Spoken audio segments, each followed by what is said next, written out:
Assalamu alaikum. My name is Nausheena, and I'm the Executive Director of Reviving Islamic Sisterhood for Empowerment. And I'm Asma, and I'm the Program Manager at RISE. We have a very important message for you today because tomorrow is February 6th and the electoral process begins by caucusing. And most of you are probably like, what is a caucus? So we're going to do a quick little video to help you get ready for tomorrow night. Okay, first things first, tomorrow, February 6th at 7 p.m., you should be at your caucus. If you don't know where to go, check out mnvotes.org and you'll find out your polling and your caucus location. So the DFL and the GOP in Minnesota, the Democratic and Republican parties, both have different caucus locations in every precinct. So you need to make sure that you know where to go. MN Votes is really, really easy. All you do is you put in your house number, your street address, all that good stuff, and it'll tell you where to go.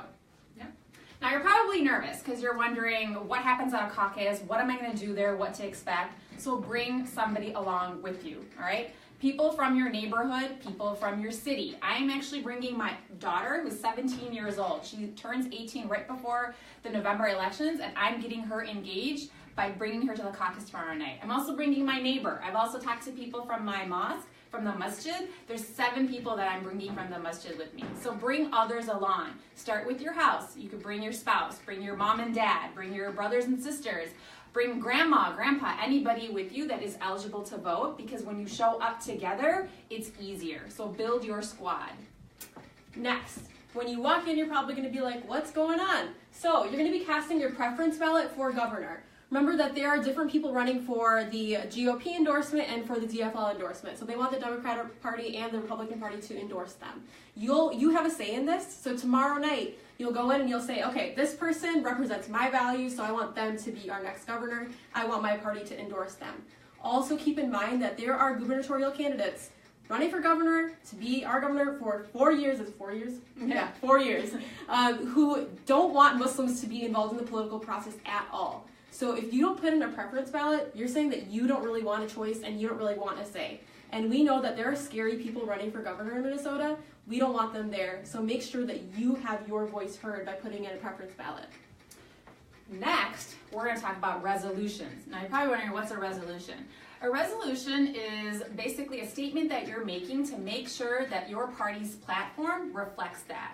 So there are quite a few different resolutions out there. RISE has actually created 4 sample resolutions that you can learn more about at our website, revivingsisterhood.org. We also put it on our Facebook in a previous post. But these resolutions are going to help really inform how your party's platform gets... What is it? Okay, so quickly. So we have 4 pieces, 4 resolutions that we want you all to support. These are bipartisan resolutions, so you can bring them to the GOP caucuses or the DFL caucuses, doesn't matter. The first one is around gun violence. We want gun violence to be eliminated in Minnesota. We give you reasons why, and then we say this is the resolution we want. The second is on eliminating the statute of limitations for reporting cases of sexual violence. The third is on making sure that Muslims and everybody is involved in the political process and that no gubernatorial candidate, nobody can exclude any of us from the process. And the fourth... about the holiday bill? No, it's about hate crimes yes, and property crimes. So we want to make sure that any property crimes that are hate crimes are treated as hate crimes. So we have a resolution for that as well. So we are kind of all over the place with the resolutions because we know that these are things that matter to our community. So if those things matter to you as well, check out revivingsisterhood.org. You can print those resolutions out and bring them to your caucus and represent them as your resolutions. All right, and then the last thing is to become a delegate. Guess who was a national delegate? This lady. Okay. So delegate actually requires a lot of time commitment. We're not going to lie, okay? You're going to be asked to attend additional meetings and events after the precinct caucus. So be prepared for that, especially because we want you to become a delegate that goes all the way to the state convention. And the state conventions this year are actually going to happen during Ramadan.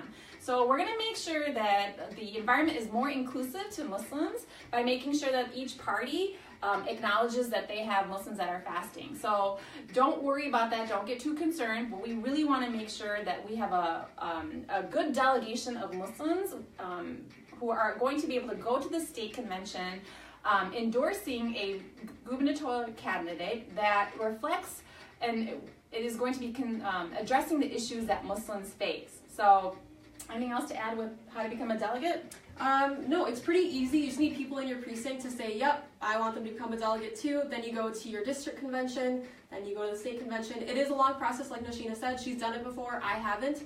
Thinking about it, I might do it. But it's really exciting. You get to meet really, really cool people, other people that, you know, want to have a say in who becomes the governor, and people know who you are. So you should go represent us well.